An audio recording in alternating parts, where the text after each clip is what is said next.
Okay, here is a nice problem. We are given a times b minus c x squared plus b times c minus a x plus c times a minus b equals 0. This is a quadratic equation. Right, x squared, some a x squared, some bx plus c in the format. Right, x squared, x plus constant. Right, now we need to find the roots of this equation. Right, we should not go ahead and do the hard way, like minus b plus or minus under root b square minus 4 is equal to b. That becomes very hard and becomes very clumsy. See here, the terms are symmetric.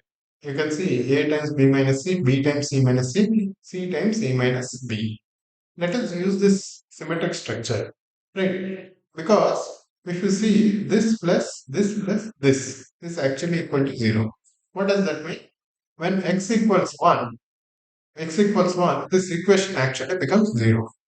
Right. When x equals 1, this equation reduces to a times b minus c, ab minus ac plus bc minus ba plus ca minus cb. Right. When x equals 1, that every time when you cancel out and it will become 0. For example, ab minus ac plus bc minus ab plus ca minus ab. Right. This becomes 0. Ab will get cancelled, ac ca gets cancelled, bc ab, sorry, bc and cb will get cancelled. The last one is CB actually. So there is a typo here. This CB. This is CB.